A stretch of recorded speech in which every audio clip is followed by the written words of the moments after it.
minute, 5 seconds. Houston, we have liftoff. We have to put these on to hear the. Yeah, I have to. Okay, great. Welcome back, everybody, to the Levis Effect, only on WWSU 106.9 FM, Fairborn, Dayton, Dayton's right choice.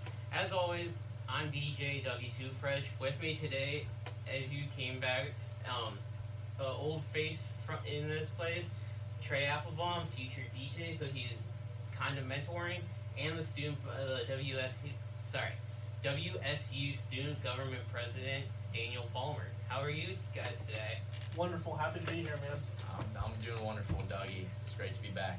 Awesome. Before we continue, because I'm gonna do kind of a small interview with Daniel.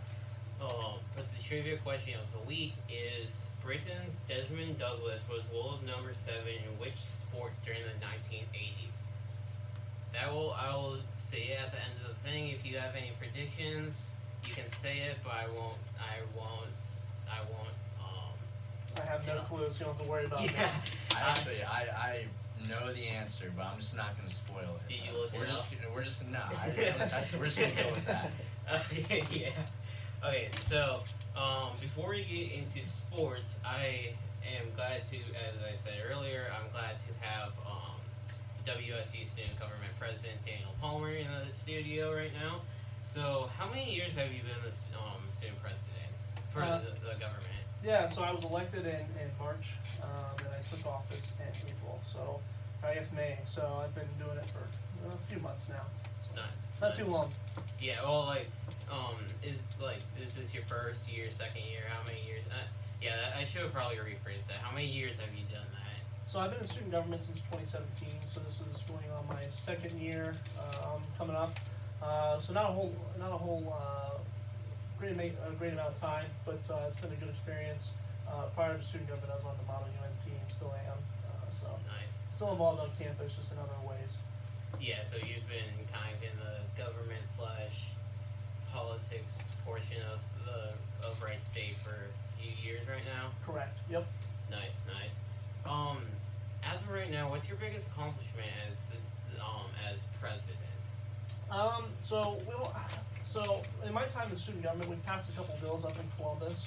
So I'd say that's one of my biggest accomplishments.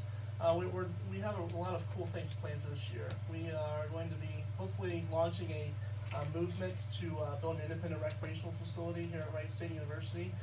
That's going to be a big undertaking. We actually just signed an executive order last week that will establish the Creative Arts Council, giving all the students over in the Creative Arts Center a way to express their opinions and beliefs about how the university should be operated. We're also about to be dropping another initiative next week that will help retain minorities here at Wright State University. They actually have a lower retention rate than the general public here at Wright State. We want to fix that. Nice. That actually goes on to you kind of answered my second question. All right. Yeah, my third question was: is there any big plans that you have that you're willing to say on air? Yeah, like you said. the biggest one is the independent recreational facility. We're still ironing out the details, but what our goal is to establish a task force that will investigate all aspects of it, ranging from location to the amenities offered in it, the timeline.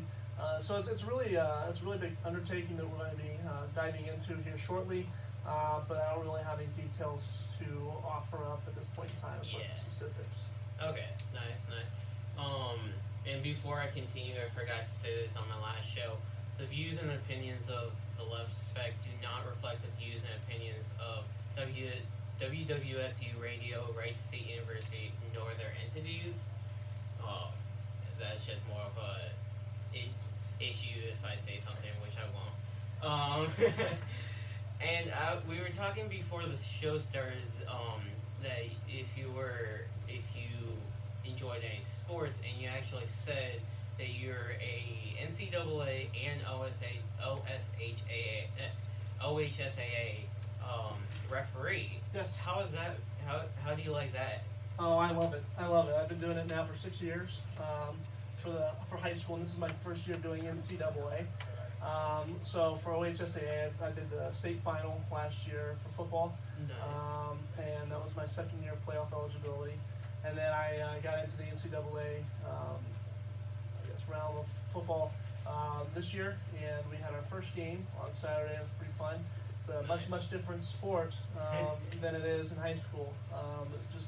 The offenses operate differently, and it's definitely a little bit quicker than what you experience in high school. Yeah, are NCAA and OHSAA rules kind of similar, or is there? Because I'm assuming that there's probably parts that are different comparatively.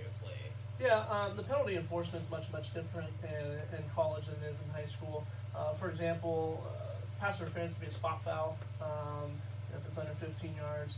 A lot of penalties are enforced from the previous spot on the offense. They don't do it from the spot of the foul. So like high school, if the ball snapped at the 30-yard line, you have holding on the 25, 5 yards in the backfield. You would enforce the foul from the 25 in high school. In college, you enforce it from the 30. So much different penalty enforcement. The new rule in college this year is if you on a free kick or a kickoff, if you fair catch it, the ball is automatically placed at the 25-yard line. So high school doesn't offer that. So there's different intricacies, but overall the games, as far as rules go, are pretty similar. Okay, so except for the few, like you said, there's not much difference of what you can and cannot call. It's just the finer details of where you have to place it from is just the difference. Yeah, and blocking below the waist is also a pretty big difference in college. There's also targeting. Targeting is an injectable offense in college. High school it's not. So that's one thing. Blocking below the waist is legal in college as long as it's behind behind the 5-yard expanded neutral zone, and then also if it's from 10 to 2. So it's okay. Different intricacies, but overall very similar. Yeah. Pretty cool. Well, talking about the football aspect of it, about sports, it's probably safe to assume that you probably heard about Khalil Mack signing with the Bears and signing a 6-year, $141 million contract. How are your feelings / thoughts about that? You know, I don't follow NFL a whole lot. Now I was aware that he went to the Bears and he looked pretty decent last night. Yeah, he did real well yesterday. Yeah. So I think it's money well spent so far. But you know, the Bears blew, what was it, 20-0 lead? Yeah. Last night. So now you're going against one of the greatest of all time. Yeah, You're not gonna face too many Aaron Rodgers out here week to week. Yeah, you're not gonna be facing Aaron Rodgers every week. And I think he came out with a vengeance, man. He got hurt in the first half and came back out and threw for 3 touchdown passes. Yeah. And so I think, or maybe 2, I don't remember, but he did a very good job. But I think that's a good move by the Bears. But we'll see as time goes on. You know. Yeah, and we are actually getting a call. So, hello. Okay, I guess not. But You lost him. Yeah. But yeah, the Raiders did receive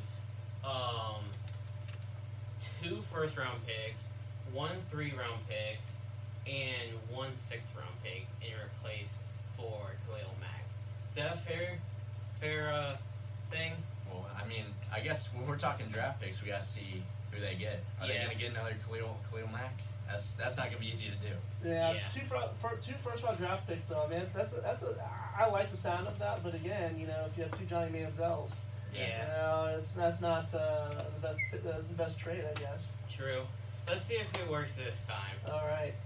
Hello? Is there anyone on the line? Because for some reason I keep thinking I'm doing the proper buttons, but I'm guessing I'm not. So It's not flashing. yeah, You have to have the headphones on. I think I do, but That's a start. that's the issue. Is I don't think it goes over in here at least. Hello? Hey, how are you? Good, how are you? Pretty good.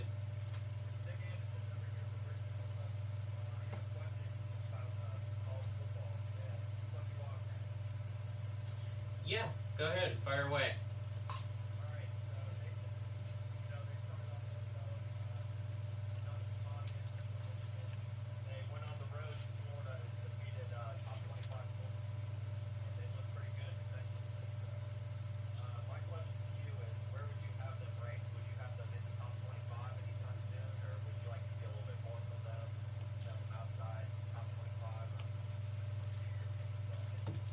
it's one of those that and it's kind of weird because the other people can't hear it. But the question was that Kentucky went on to what was the question again? Kentucky went to Florida and beat the top 25 team, and then you're asking where they would be placed. Is that right? Yeah,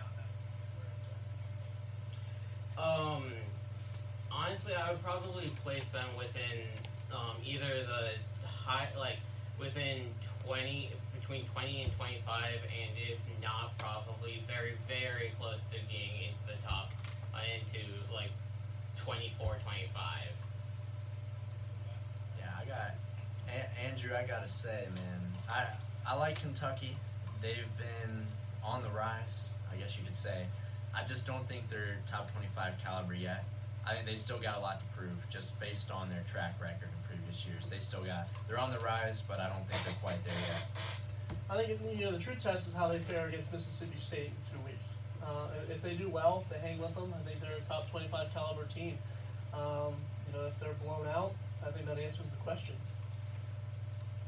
yeah, I'd say so. That was the run game of Benny Snell and AJ Rose. Each both got a back-to-back. See how it goes. Yeah. Do you have any other opinions on that? Just between either you or the people in the studio? No, I think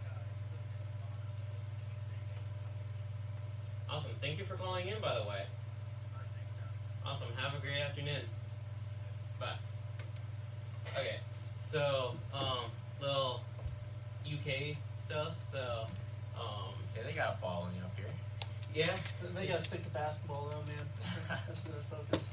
Yeah, that's the thing about me is I pay slightly more attention to kind of the Big Ten, like Alabama, Clemson, OSU, Michigan type type teams.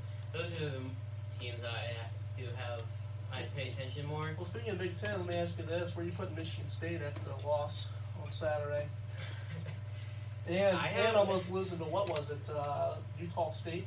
Yeah. Where you put Michigan State for me, they shouldn't be ranked. That's embarrassing 2 weeks for them. Honestly, yeah, it's hard to place them anywhere, even anywhere past Yeah. the 20. What were they ranked? 16th or something? Yeah, they were right around there. If they are still in the rankings, they probably dropped really, really low. I think, you can maybe chalk up Utah State to first game a little rusty, okay? But after showing against Arizona State, it was on the road, hostile environment. Arizona State, they get thumping down there. Great coach too. Herm Edwards, yeah. But at the same time, this is still his first year. He hasn't totally taken over. It's not totally his program yet. He's still dealing with the previous coach's players. And from what I've seen, the roster at Arizona State's, they shouldn't have been able to beat Michigan State. I'll leave it at that. Yeah, it was a flat showing for sure. I was just curious to see what your thoughts were. I may be a little harsh, but I'd say they shouldn't be in the top 25 after this week. After those 2 weeks, I don't think so. It's that they really have to show themselves within the next few months in football to even come close to even hitting the top 15, even the top 10. They really have to either blow other teams out of the water or play really tough defense. Yeah, I agree. So, but with Khalil Mack and all that stuff and all the trading, four draft picks within the next within the next 2 years, and getting the 6-year, $141 million contract. What does this say about Le'Veon Bell? What does this say about the Pittsburgh Steelers and the Le'Veon Bell situation? If I was the Steelers, I'd tell them not to come back. James Conner did a heck of a job yesterday. Now he did fumble it, and that did cost them, I think, winning that game. But he's much more affordable. Frees up some money there. And if he's going to hold out and question his commitment to the team, I'd say, have a good off season. It's going to be a long one for you. That's just my opinion. Well, I mean, I understand where he's coming from. The man wants his dough, and he deserves to get paid. He's one of the best running backs, really, that we've ever seen. He's a transcendent talent for sure, and I think he should get paid.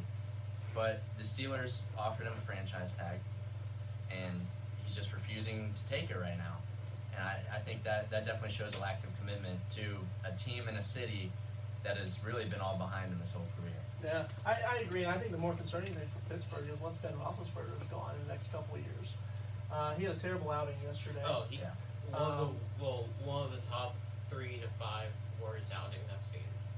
Against, of all people, the Browns. Now, granted, the Browns aren't as bad as they have been in previous years, but still, it was poor performance.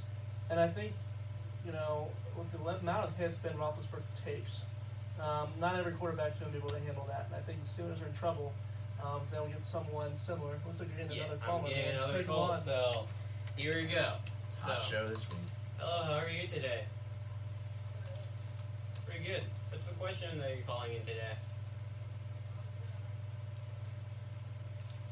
Turn this up. You said the best team in the history of basketball? That's a tough question, honestly. So you got a lot to choose from, really. Yeah, Offensive side. there's of course, Struggle bus.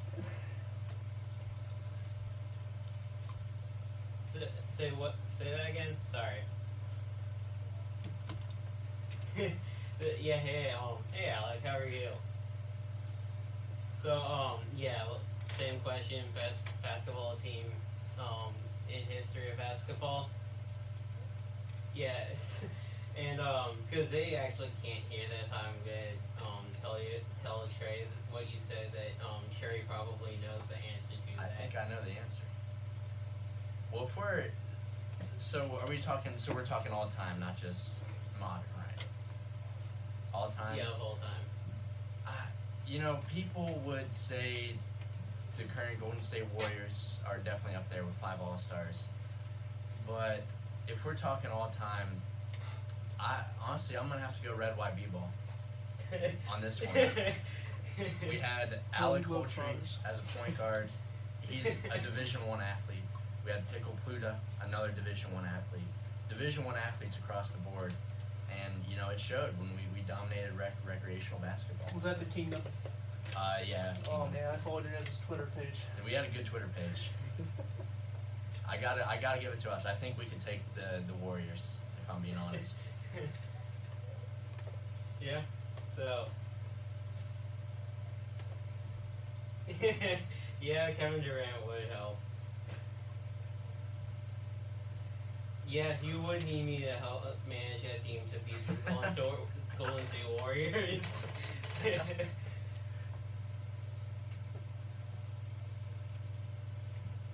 No problem. Thanks for calling in, buddy. See you later. Okay, so if you don't, besides the 6 people that are in this studio, that don't know, and maybe the few people who are listening that know about this, Bird White Evil was a team that Trey was in at Kingdom League, which isn't a sponsor of my show. We can make it happen now. And I just wanted you to talk a little more about them. I mean, I'm all right. I'm down to talk. Yeah. We started out in the YMCA league, and back in the YMCA league, that's where we got the Red White B-Ball name. We were kind of the underdogs, and we were in the championship game. We were going up against, a team that let's just say it was David versus Goliath, okay? And we fought hard, and we pulled the massive upset. And with that, we were able to convince a couple of the high school varsity guys to come play with us in the Kingdom League, just for one last little hoorah. And we ended up going undefeated. And actually, we ended up getting kicked out of the league for the last game. But that's besides the point. That's the story for a different day. You still wearing your ring? You still have it? We got robbed of it. Our coach I don't know if I should put him on blast. We'll just call him Dr. Diesel. People will know about it. He said some questionable words to a couple coaches in the league, and it got us kicked out. But we gave it a good run. Yeah. I do remember the one game that I did manage. Towards the end of the game, they had to cut it a few minutes short because of the fact that some of the players on both our team and the other team were, if it had continued, would have probably thrown hands, and it would not. It was getting Was close. Roger Goodell your guys' commissioner? Yeah. So yeah, it was quite testy at that game. So, but back to the Le'Veon Bell thing. I kind of wanted to wrap up your thoughts and anything about him, if there was any left. Personally, I hope James Conner stays as the starter because I'm on my fantasy team right now. And he got me over 30 points yesterday. So if you would like to stick around, it'd be wonderful. Yeah, Le'Veon, hold out as long as you like. Yeah, man, that's cool with me. Get your money, man. But I think James Conner's a gifted running back. Yeah. I think it made the conversation difficult, similar to what Tampa Bay's got going on now. Oh, yeah. You have Jameis Winston who's suspended, but Ryan Fitzpatrick putting up some massive numbers yesterday away at New Orleans. That's something that's notable. Yeah. I'm similar as I want to trade to get James Conner on my fantasy team, but I just have a feeling that once Le'Veon Bell gets back, it might have been a bad decision, because I've been at that point where I've been I'll be giving us some of my good players for him, and if week 7 rolls around and Bell finally comes back and starts playing, I won't have a good running back on my team. Give him your kicker. I'd trade for a kicker.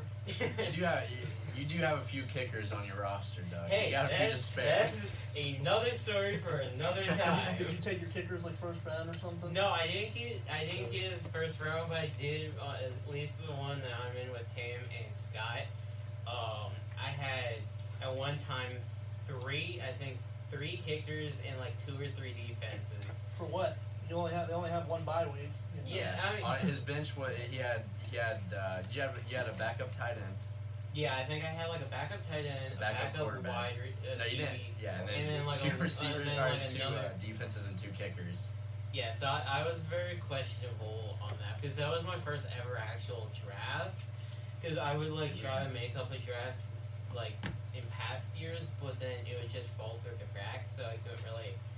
It was a bold strategy. It was a bold strategy. There's no doubt about that. But the thing, Dougie Fresh is a risky man. but that's the thing, is some of the players in at least the one that he and I are in don't even have a second defense at this moment. At least when I checked, so it's a. But there's how many people in your league? There's 10 10, people. I think. Yeah, So you got 22 other defenses to pick from off the bench. So or off the free agency market. yeah, that is very true. So. Just pick whoever the Browns are playing that week. Yeah, unless I just. Or actually, better yet, the Bills. Yeah. That's the thing, is I checked this morning, the Browns only got 11 points. 11 points, even though they got a +5 turnover rating. Hey, you're getting another call. Yeah. Eager listener. Oh man. Yeah. Guys, best Ringing off the hook here at the Levis Effect. Oh man. Hey, how are you? Oh yeah. Hey. How are you? Oh, he just hung up. So it was just someone and then that was it. Oh, he's back. He's back. Yeah. How are you? Hey, how are you? Who's calling in? Hey, Tyler. Hey. Is there any questions or comments that you want to add to the show?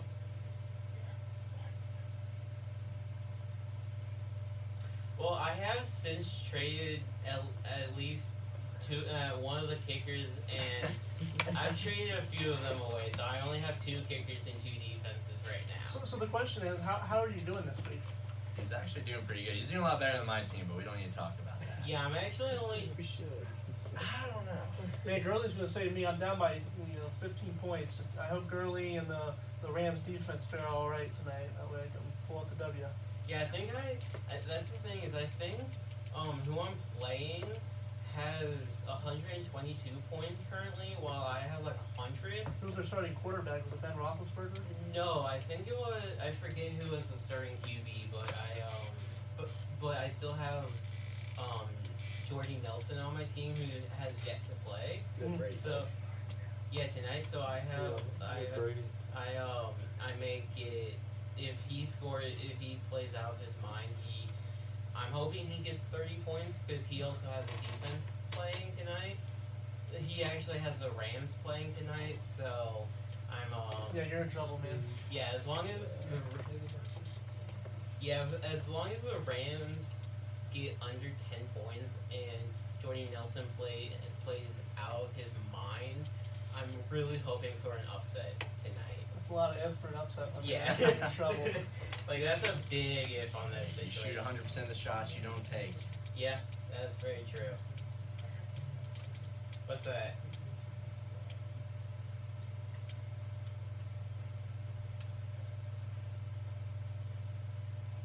Okay, so like I said earlier, well, yeah, because they don't have any microphones. The Ravens won 47-3 this past weekend. The Thursday night, whenever they play the Bengals, Mhm. how do you think they'll fare against them? Especially since the Bengals, I think what one. It was like 34-23, I think. Yeah. Yeah. Well, in my opinion, the Ravens played a team that's going to be struggling to win a game this year. Their quarterback is for Buffalo is just bad. Yeah. But I think they'll probably end up beating Cincinnati. I think it'll be close. Is it at Cincinnati? Or is it at Baltimore? It's at Cincinnati. I think it's gonna be close. So I think it's gonna, who do you have? I got the Ravens to win. Yeah, I guess it. I But believe that Lamar Jackson is going to fight. well, if he just hung up 47 points on NFL defense, I don't think he can really pull the string on him yet. Lamar's going to be waiting in the wings, but until Joe Flacco gives him the reason to make a switch, I don't think they will. Yeah, he just said you don't think so. So But you know what frustrated me about the Bengals game yesterday, where those illegal helmet contact penalties were called. The ejection was warranted. I think that was an egregious hit, but there were some hits that were on Andrew Luck where the Honestly, face with mask. Carlos- Face mask. How about these? There were a couple on Carlos Dunlap, I thought. I mean, I understand the new rules, but I thought it's football. They're ridiculous. Man. They're ridiculous. And then you had very similar hits on Andy Dalton that didn't draw any flags. I think it was the NFL needs to figure out what they're going to call as far as that goes. Is roughing the passer and illegal helmet contact. Because yesterday was Yeah. egregious. yeah. Well, the ejection was definitely warranted. When a quarterback's sliding, you don't. Yeah, You you don't don't go dive in head that. first. That's, Yeah. that's Yeah, like you guys said, there is like I understand if you're like falling onto him because you can't really change direction if you had momentum towards him, but for the most part, if you're going helmet to helmet, there's really Oh yeah. it's clear that you're purposely doing that because you could easily just trick yourself to do that.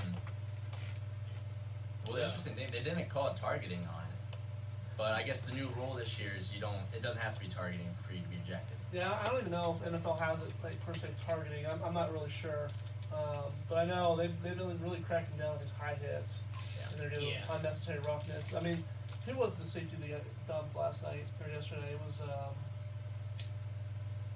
I don't remember who it was. But Yes. like you guys said, that was definitely warranted. Sean Some of the- Williams. Yeah, that was Yeah. Sean Williams. Yeah, that was bad. That's the kind of hit you need to get out of the game. Now the ones that Carlos Dunlap hit on Luck, those are the ones that those are fair hits in my opinion. Yeah. You run into a double-edged sword. You don't want anyone to go super low either because that's how you start blowing out ACL and MCLs. So you kind of in the college game. Ever since you've instituted targeting, you've seen a lot more lower extremity injuries because you're teaching able to go low now. And the rationale, or the argument you have now is that okay, a concussion is 2-week recovery time max. ACL, MCLs, 9 months if you're lucky. Yeah. And so you kind of get into this argument. Now, over time, obviously, concussions are much worse for your Oh, health. yeah. But if you're in the business to make money, and you want to be a good football player, I think a lot of them would rather take a concussion, honestly. Yeah, I mean, I remember back when my dad was playing football, he'd get a concussion and he'd be right back in the game. Yeah. Now, obviously, I'm not different. I'm not campaigning for that. I'm just saying the game has changed a lot. It has. I think kickoffs will be gone in 5 years. The way it's going, especially with that new college rule, They're which phasing I'm not it a out, fan man. of. They're phasing it out. It's sad. It could be one of the more exciting plays. You know, I heard there's a new spring league that's coming out this year. Not the XFL, but there's another one. And there's not going to be any kickoffs. And the way to alleviate the argument of no onside kick is they're going to put the ball at the 35-yard line where you would originally kick off, 4th and 10, and you have offense and defense. If the offense converts, you get the ball wherever you convert at. If you don't, wherever the ball's, if you get 4 yards, the ball will be placed at the 39-yard line, defense gets the ball. And that's your onside kick attempt. I think it's a kind of unique idea. Yeah. But I think definitely kickoffs are going to be gone soon, especially in your high school, college games. In high school, freshman JV aren't even kicking anymore. You're just putting the ball at the 35-yard line and running with it. College, like you said, the new fair catch rule. I think they're trying to incentivize teams to quit doing kickoff returns. That way, when they remove the kickoff, it's much easier to do, and people can stomach it. You couldn't do it right now. People would get irritated and frustrated. But if you do it in 5 years, when there's maybe one kickoff return a game, and they're only returning it to the 15-yard line, it'll be much easier that way. Yeah. And that's why the NFL moved the yardage up too. Now they kick it much closer, so they're blowing it out of the back of the end zone every time. Yeah, I haven't really noticed that, but I haven't noticed that they've moved the yardage up, but I have seen quite a lot more of the footballs just landing in the end zone out of bounds. Yeah, they changed that several years ago. Where do they kick off now? 35. Yeah. I think it was further back originally, and now they're blowing it all through the back of the end zone because.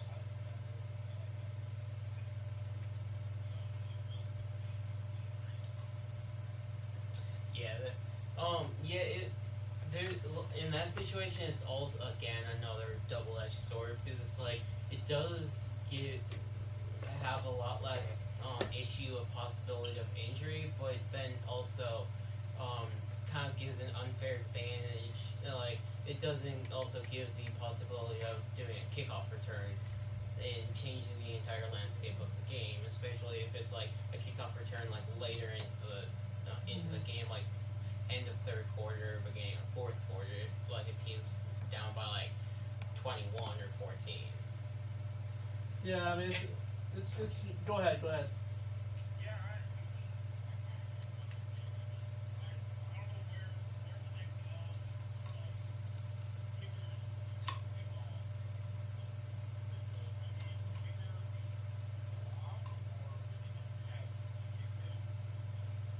don't know where they fall.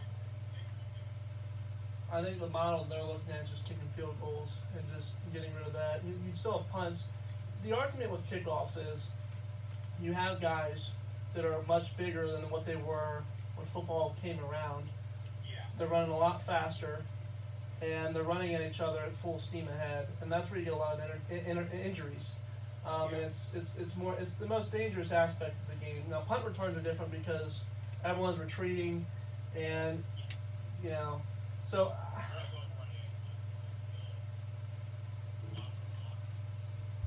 Yeah, it's at that point. It's kind of at that point that it's just a lot of double-edged sword situations. That it's like if you take it away, it could lead to less of this and more of this, and also less of this and more of that. So it's all kind of getting.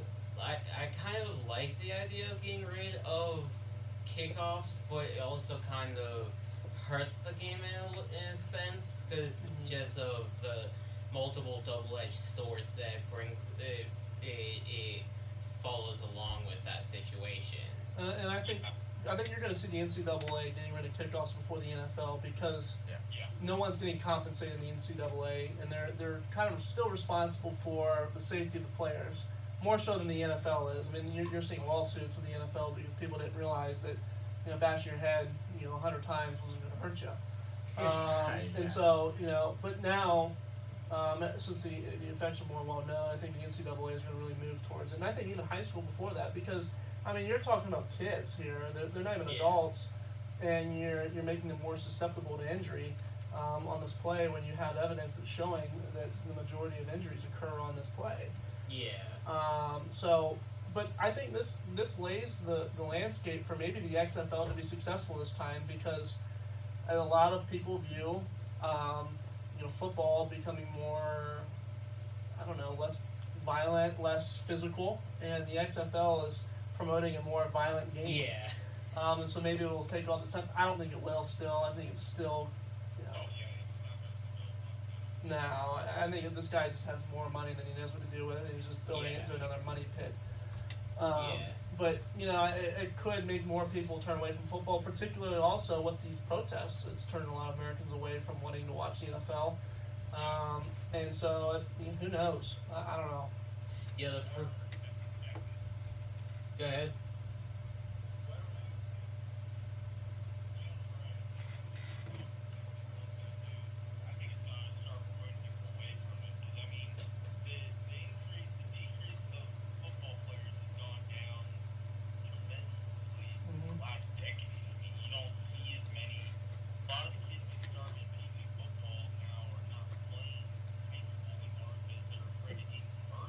You're exactly right. I know a couple guys from high school that didn't play high school ball, played Pee Wee, and they're just tired because they didn't get injured. I mean, all the tackling you get in the head.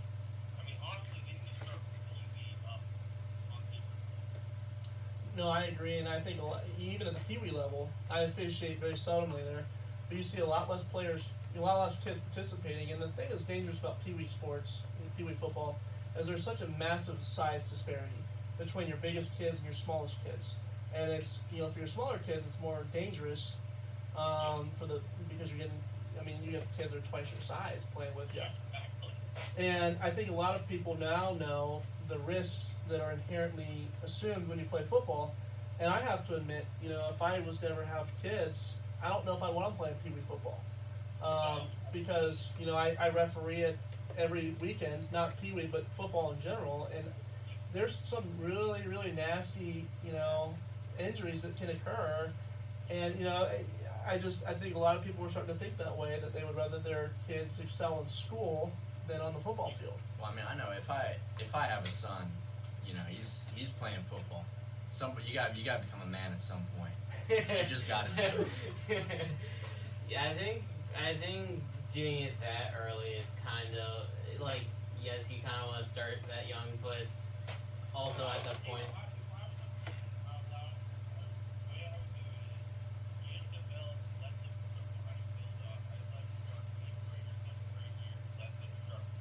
Agreed.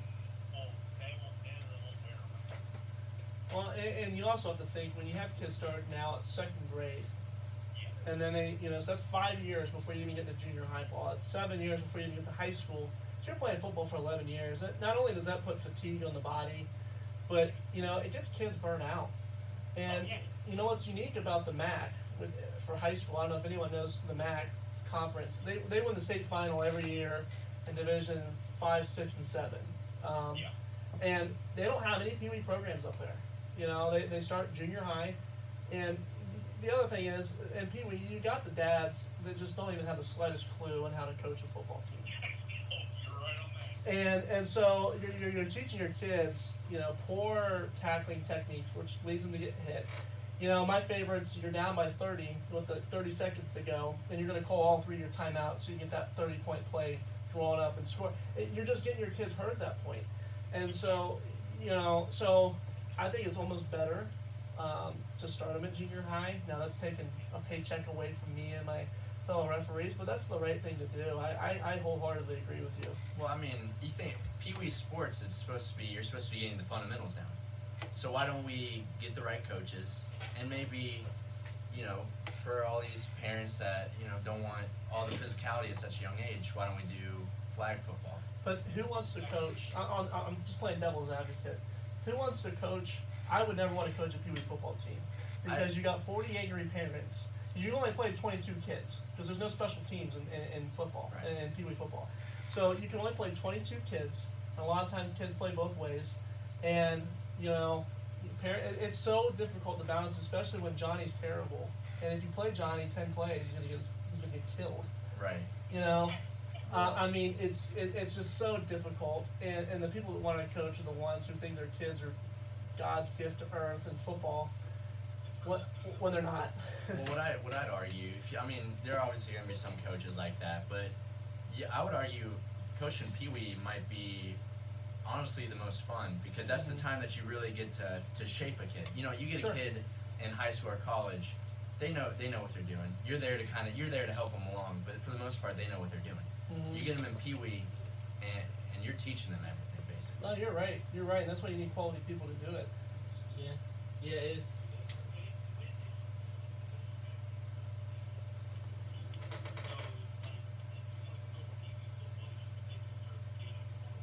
Oh, I couldn't agree more.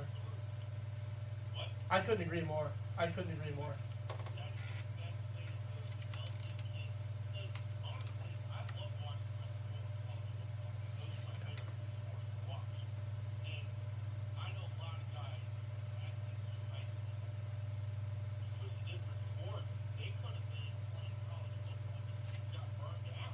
Right.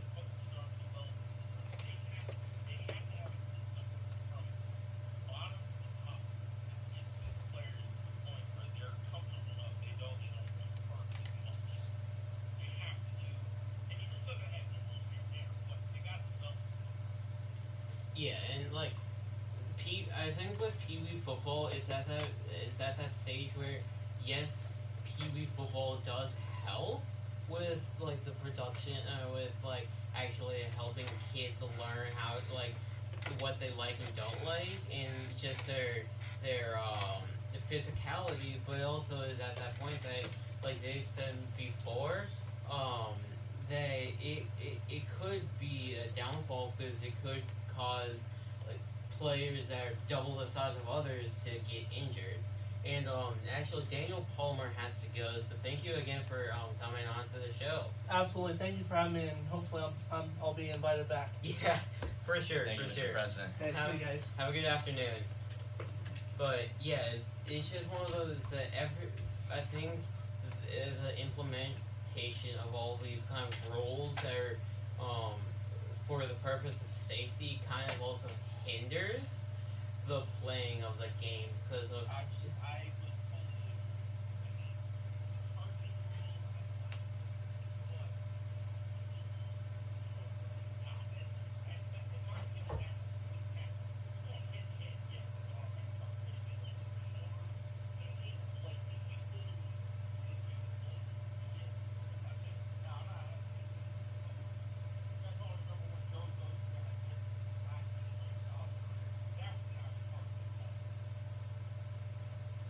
Well, you know,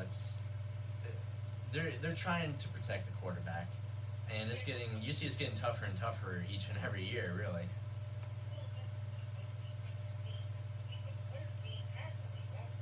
Yeah, I'd agree.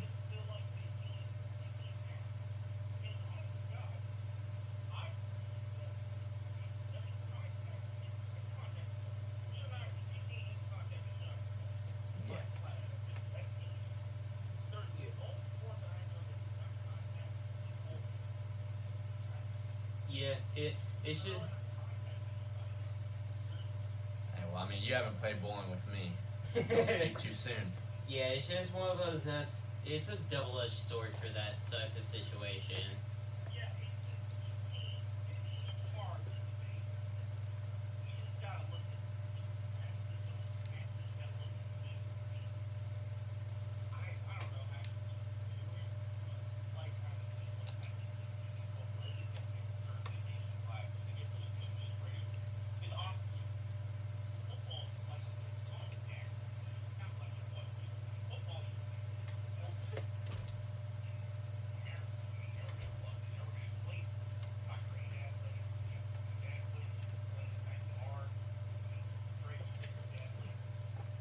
Yeah, he played up into college.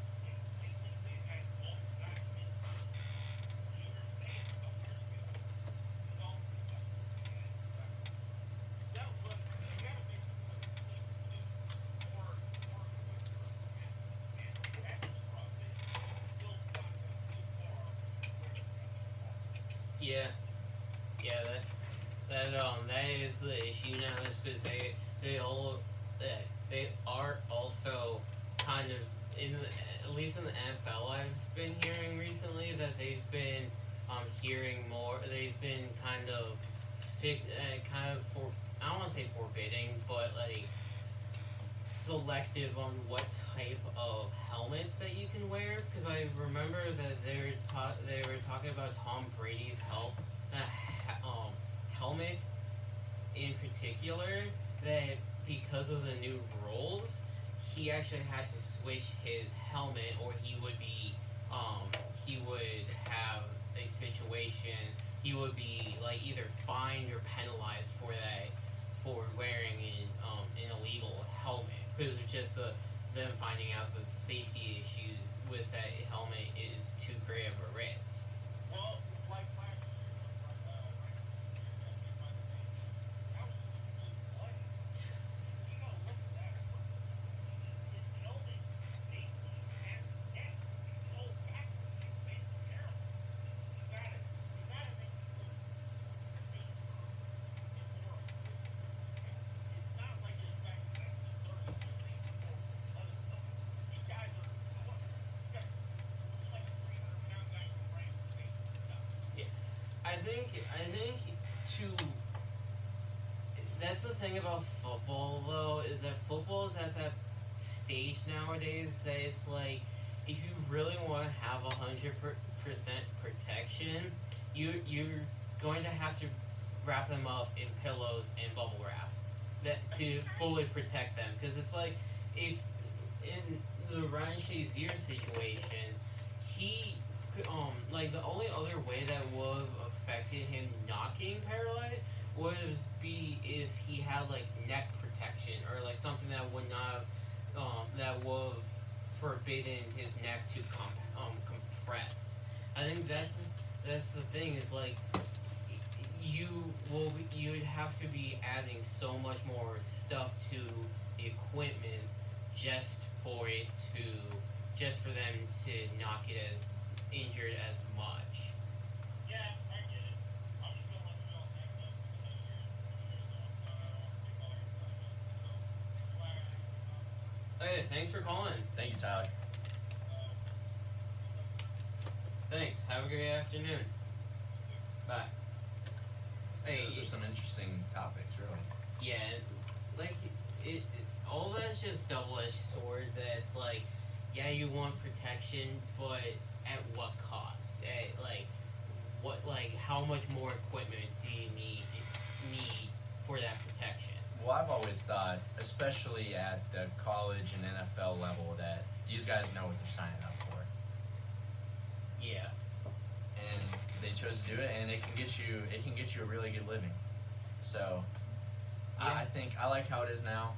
I think it's gonna keep changing, but Yeah. looks like I'm getting another call here. Oh. I am actually. So, hey, how are you today? Okay, so second time this happened today. But yeah, it's just at that point that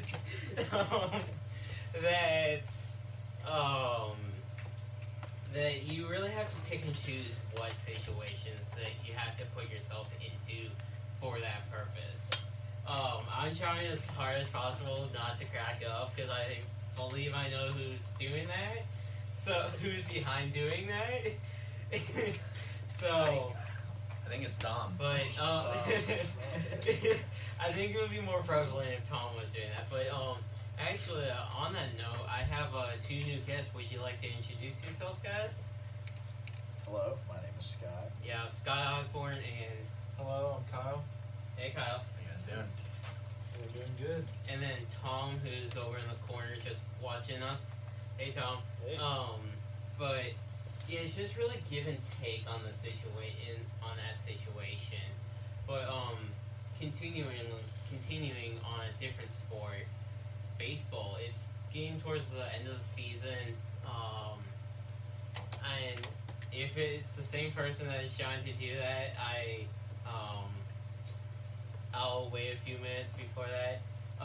But baseball, it's coming to the end of the season, and we're seeing the playoffs kind of shaping up with at least the Yankees, the Red Sox, and all these extra, and the Cubs.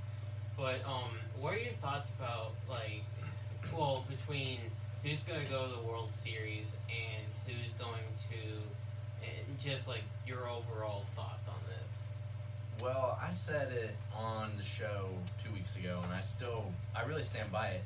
In the AL, I just don't see anybody that's going to stop the Red Sox. Their pitching has been dominant.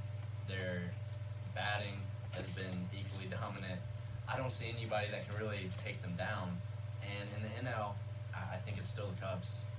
Somebody's going to have to take them down before I bet against them, honestly. Especially at the trade deadline, they got even better. And so they're still on the way up, and it's scary to think, and that should be, if that ends up being the World Series, I think that should be a great one. Okay, yeah, I kind of agree. Cubs, Red Sox, I see that as a thing. Your guys' thought? I'm pulling for the Brewers from the NL, man. I think the Brewers, I just got that feeling for them, And the Astros from the AL, they got that experience from last year. They got pretty much the same team. They're coming back even better pitching staff this year. I think they're gonna pull through in the AL. Yeah. I think it'll be interesting. I see the Yankees, the Red Sox, the Indians, the Astros as four dominant teams, obviously, in the AL. When you think about the Red Sox, I mean, their year that they've been having, their batting has been outstanding, their pitching outstanding as well. See, the Yankees are getting Didi Gregorius back, they're getting Aaron Judge back, so that'll be more hitting, better fielding, just out there. And then from the NL, I think the Dodgers, they start off slow. They're starting to come back like how they were last year. I think it'd be interesting to see them back. I don't think they'll make it to the World Series necessarily, but I think they'll get close. Maybe like a few games close, like in the. They still gotta make the playoffs. They got a tough division. That's true. Yeah, that's a only great division. half a game back from the Rockies right That now. division's probably gonna I'm put. pulling for the Rockies. I've been saying Rockies for years. I think it's gonna be pull through. Rockies, man. And It'll be then close. I think it's they're gonna be make the run D-backs this and year. Dodgers really vying for one of those wild card spots. Well, just to give time for the next show, I'm gonna end the show on this note. So, thank you all of you for listening in to the Levis Effect, only on WWSU 106.9 FM, Fairborn, Dayton, Dayton's Red Choice. As always, I'm DJ W2 Fresh. Have a good week.